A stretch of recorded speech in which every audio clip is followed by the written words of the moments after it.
Hello kids, we welcome you to our KIDSLAND family. So kids, as usual, our teacher Mamo Kanu is in touch today to do today's lesson for you. So let's get a summary of today's lesson from him. Yes, Joanna, today is the last part of Joseph's story. We talked last week about what happened when Joseph was taken to Egypt. He is now a great ruler in Egypt. Today we are talking about the last chapter of Joseph's story, Joseph meeting his family. Now let's go to today's lesson. Joseph, the savior of his people. The famine reached even to the fruitful land of Canaan, and Jacob, though rich in flocks and herds, began to need bread for his great family. So he sent his 10 sons down into Egypt to buy wheat, keeping Benjamin, the youngest, at home. When they came before the governor, they bowed down to him with their faces to the ground. Joseph knew them, though he acted as if he did not, and remembered his dream of his brother's sheaves bowing down to his sheaf. At first, he spoke roughly to them and called them spies, but they said that they were all one man's sons and had come to buy food. Joseph still spoke roughly to them, not because he was angry, but because he did not wish them to know him yet.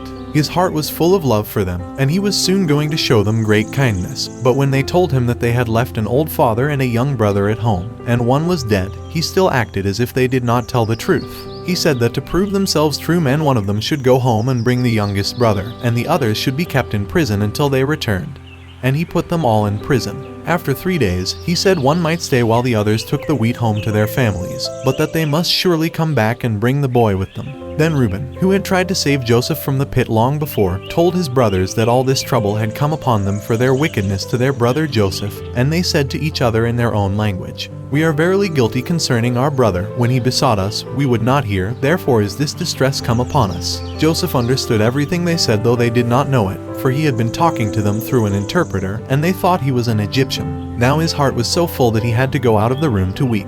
But he came back and chose Simon to stay while the others went to Canaan to bring back Benjamin. They took the wheat that they had bought in bags and went away, but when they stopped at an inn to rest and feed their asses, one of the brothers opened his bag and found the money that he had paid for the wheat in the top of his bag. Here was more trouble, and they were afraid. When they came home to their father, they told him all that had happened, and as they opened the bags, each one found his money. Jacob was deeply troubled, for Joseph was gone, and Simon was gone, and now they wanted to take Benjamin. Reuben, who had 2 sons, said, "Slay my 2 sons if I bring him not to thee." But Jacob said Benjamin should not go down to Egypt.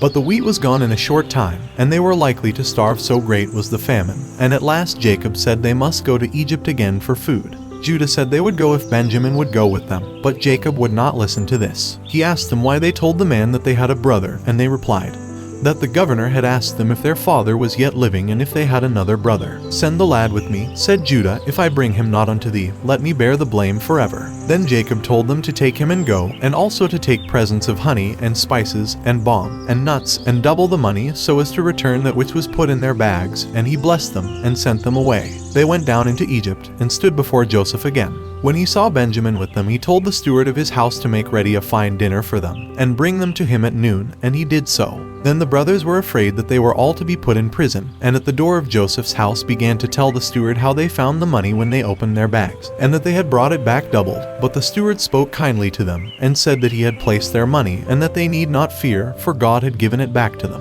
Then he brought Simon out, and they made ready to dine with the governor at noon, and to give him their presents. When he came, they bowed down to him and presented their gifts, and he asked them if they were well, and if the old man of whom they spoke was still alive, and they replied that he was. When he saw Benjamin, and knew that he was truly his own brother, the son of Rachel, he said, "God be gracious unto thee, my son." And he went quickly to his own chamber, lest he should weep before them. When he came out to them again, and they sat down to dine, he placed the sons of Jacob by themselves, and the Egyptians of his house by themselves. And the brothers were placed according to their ages, Reuben at the head and Benjamin last. And they wondered among themselves at this. Joseph also sent portions from his own table to his brothers, but the portion of Benjamin was 5 times greater than that of the others. The next morning their wheat was measured to them, and the asses were loaded with it, and they went on their way. But Joseph had told the steward to put the money of each man in the top of his bag, and in Benjamin's to put his silver cup. When they were a little away from the city, the steward overtook them, and charged them with stealing his lord's silver cup. The men were so sure that no one of them had stolen the silver cup, that they said, "Let him die with whom the cup is found, and the rest of us will be your slaves." So everybody's bag was opened from the oldest to the youngest, and the cup was found in Benjamin's bag. Then they rent their clothes for grief, and loaded the asses, and went back to the city. And when they came to Joseph's house, they fell on their faces before him. Joseph tried to speak sternly and said, "What deed is this you have done?" Judah said, "What shall we say unto my lord, or how shall we clear ourselves? We are my lord's servants." Then said Joseph, "The man in whose hand the cup is found, he shall be my servant, and as for you, get you up in peace unto your father." Then Judah came nearer to Joseph, and all his soul came forth into his voice as he said, "O, my lord, let thy servant speak a word in my lord's ears." Then he told the story of their coming down into Egypt, and of the old father and young brother whom he had asked them about, of the love of this father for the little one, for his mother, and his brother now dead. He reminded Joseph that he had told them to bring the boy to him, and that they had said that if the boy should leave his father would die. But the governor had said, "Except your youngest brother come down with you, ye shall see my face no more." Then Judah told the story of the father's grief when he found that he must let Benjamin go down into Egypt, that they might buy a little food, how he spoke of his 2 sons, that were the sons of Rachel, that one had been torn in pieces, and now if mischief should befall the other, it would bring his gray hairs in sorrow to the grave. He asked Joseph what he should do when he returned to his father without the lad, seeing that his life was bound up in the lad's life. And Judah begged him, as he had made himself surety for the lad, to take him to be his slave, but to let Benjamin return to his father with his brothers. "For how shall I go up to my father," said Judah, "and the lad be not with me?" Then Joseph could bear it no longer. He told all the Egyptians to go out of the room, and then weeping so that the Egyptians and the people in the king's house heard, he made himself known to his brothers. Joseph makes himself known to his brothers. Joseph makes himself known to his brothers. "I am Joseph, your brother," he said, "whom you sold into Egypt," and he begged them to come near to him. "Be not grieved nor angry with yourselves," he said, for he saw that they were terrified. "For God sent me before you to save your lives by a great deliverance. It was not you that sent me hither, but God, and he hath made me a ruler throughout all the land of Egypt." Then he told them to hasten and go to his father and tell him this, and ask him to come down at once, with all his flocks and herds, and dwell in Goshen, the best part of Egypt, for years of famine were yet to come. Then Joseph took little Benjamin in his arms and wept over him, and kissed all his brothers, and after that his brothers talked with him.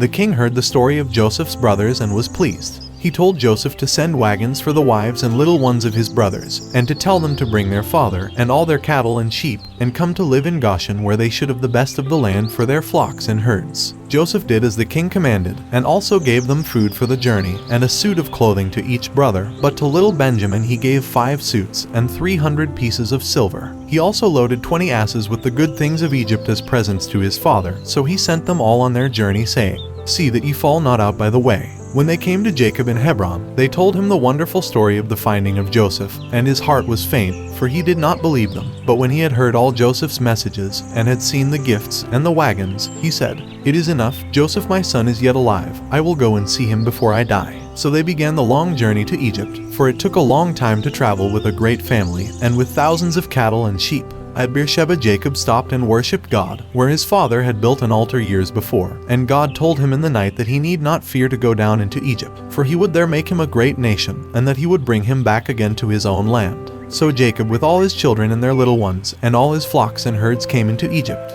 There were 67 souls, and when they had counted Joseph and his 2 sons, there were 70. Jacob sent Judah on before to see Joseph and asked the way to Goshen, so that they might go directly there with the cattle and sheep. And when Joseph knew that his father was coming, he went to meet him in Goshen, and there he wept on his father's neck a long time. And Jacob said, "Now let me die, since I have seen thy face, because thou art yet alive." After this Joseph presented 5 of his brothers to Pharaoh.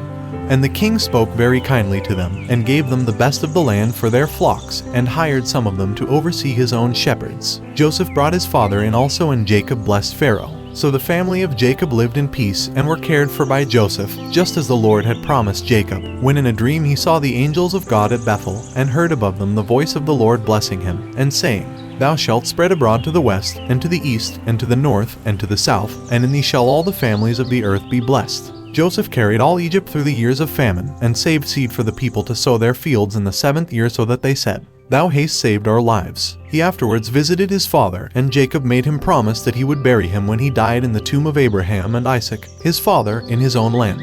When Jacob was near his end, Joseph brought his 2 little sons, Ephraim and Manasseh, to his bedside, and the old man gave them his blessing, laying his right hand upon the head of Ephraim, the youngest, and his left hand on that of Manasseh the firstborn.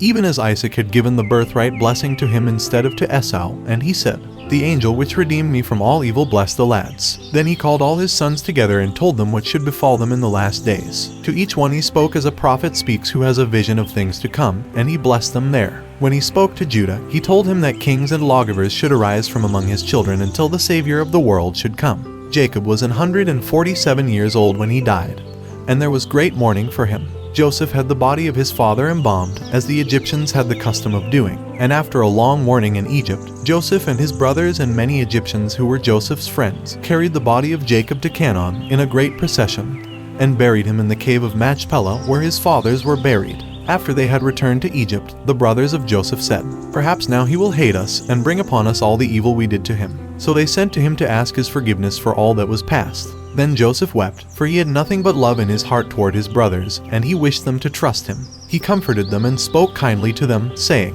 "Fear not, you meant evil unto me, but God meant it unto good. I will nourish you and your little ones." And so through all Joseph's life, and he lived 110 years, he was a tender father to all his family, and a wise ruler of the people. And he died after making his family promise to carry his body back into Canaan to be buried with his fathers when they themselves should go.